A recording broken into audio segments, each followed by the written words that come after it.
ó dojú ẹ̀ o lágbolé Fuji ìgbàgbọ́ sì ń tẹ̀síwájú ó sì ń kọ̀ntínú ní Etunwagbo ọ̀rọ̀ tí Mosafejo Amama tún sọ sọ́jà báyìí nínú fọ́nrán yìí.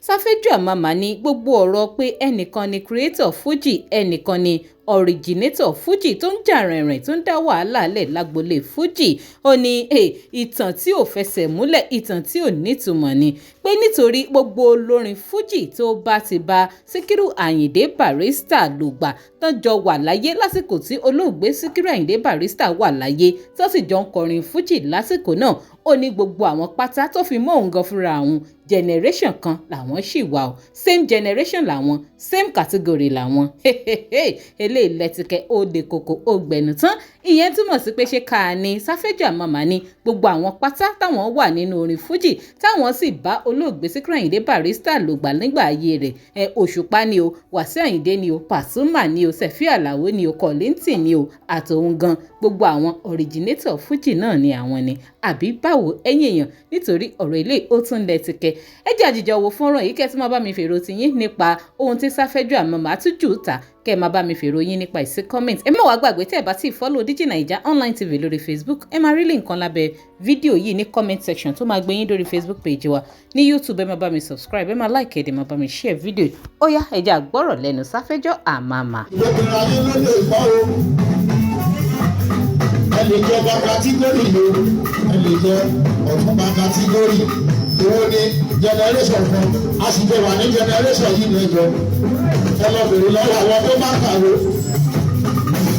ẹni ká bá ti bá láyé ká bá ti bá ló gbà àjọ jẹ generation kan ni àjàní alábò méjì kò bàjẹ́ o bàbá ní Èdùmàrè fi sẹ́yìn wá gbogbo wa Èdùmàrè fi sẹ́yìn wá gbogbo wa lágbájá ló dá Fuji sílẹ̀ ọ̀rọ̀ àwáwí tàmẹ̀lò ló dá Fuji sílẹ̀ Èdùmàrè fi sẹ́yìn wá gbogbo wa Èdùmàrè fi sẹ́yìn wá gbogbo orí bá mi Kollington ló kọ fúnfúró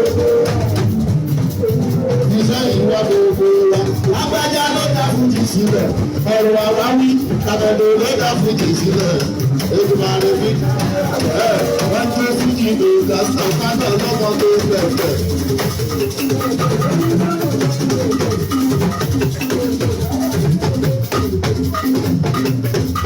Ọmọ ṣe kúrò mọ́tò mi ọ̀pọ̀ owó ní ìsanwó. Ó ní mọ́tò tí sanwó ní ìsàmẹ́jọ́. Ó ní mọ́tò láti ti pẹ́ ti gbọ́. Tí wọ́n bá rí múrí mọ́tò ìsàmẹ́jọ́ o. Owó lónìí ti bá kọ́ fún wa àmàmà ìsàmẹ́jọ́. Kúrò lọ́nà mo fẹ́ ka àwọn èmi.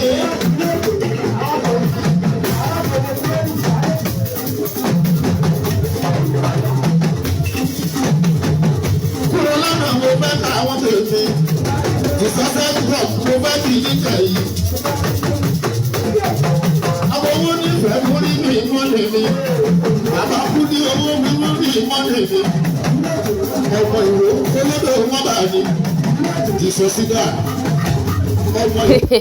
Ó lágbára ó lẹ́tìkẹ́ ọ̀rọ̀ lẹ́gbọ́ lẹ́nu Mosafejo Amama ó ní ọ̀rọ̀ àwáwí lásán ni wípé ẹnìkan loriginator Fuji ẹnìkan ni creator Fuji ó ní same generation sì làwọn wà o. Ṣé ìyẹn wá ń túmọ̀ sí wípé gbogbo wọn náà ni originator Fuji ní àbíbáwo ẹ̀yin èèyàn ẹ má bá mi ju opinion ti yín sí comment ẹ já lọ wo ohun táwọn èèyàn ń jù sí comment section nítorí gbàgbọ́ tí wọ́n jù lọ Mosafejo Amama ní comment section fídíò gan ó lẹ́tìkẹ́ àrí Rasheed Adéyẹmí ó ní ológun àná alpha ọ̀gá òkò ọ̀rọ̀ rẹ o sunset ní Mosafejo na song gbèdé àbí another commenter Alice Smith ó náà ní ọmọ àlè lọ́bẹ̀ King Dr. Saheed Òṣùpá kò lè gbérí padà òkò ọ̀rọ̀ rẹ o ẹ̀yin èèyàn eléyìí lẹ́tìkẹ́ ó lágbára gbémi náà ní wèrè ajá K3 ó ga o Ọlọ́run ṣàánú.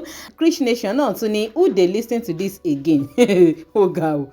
Another commenter Mudbat business page ó ní kí ni wí last man standing ní where this one come from with question mark àti laughing emoji. Wọ́n tún ní bo ní Mosafejo Amama ti come from bó ló ti wá ó lágbára o. Yakubu Ọláṣílẹ̀ náà ní na song dey sing Mosafejo no be him dey sing song. Ó ga o. Sọ́ǹgì orin ló tún kọ Mosafejo báyìí kí tún ṣòun ló ń kọrin it is weird. Ọ̀ṣọ́ ọmọ náà ní ṣé orin ni olórí ibú eléyìí kọ báyìí ilé pọ̀ o. AZ Money ní ológo àná dey play ó lágbára o. MC Mutiu náà ní òpònú are you still singing? Kí wàá lẹ́yìn tírí tí ń kọ báyìí orin náà ṣáà ní Mosafejo Amama ń kọ abíbáwo ẹ̀yìn èèyàn eléyìí serious ẹ̀. Ṣẹ́gun Samson náà ní is this song or poem? Can someone tell me please? Ó ga o. Kí ló dé táwọn èèyàn béèrè pé ṣé orin ní Mosafejo Amama ń kọ ṣé kò dàbí orin ni? Ó lágbára o. Another commenter Big T náà tún ní na why you no move forward?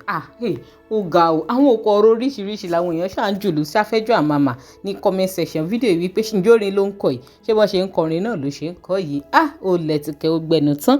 Ẹ̀yin èèyàn kí ló opinion tí yín ojú wo lẹ fi wò yáwó ló kọ sí yín ẹ má bá mi sọ ìròyìn sí comment section. Ẹ má gbàgbé bẹ́ẹ̀ bá ti follow wa lórí Facebook ẹ máa rí link kan ní comment section fídíò tó máa gbé yín lórí DIGINAIJA online TV ní Facebook ní YouTube ẹ má bá mi subscribe ẹ má like ẹ dẹ̀ má bá mi share fídíò yìí ẹ ṣeun tẹ́ ẹ̀ darapọ̀ mọ́ mi tẹ́ ẹ̀ ń gbọ́ mi ní gbogbo ìgbà.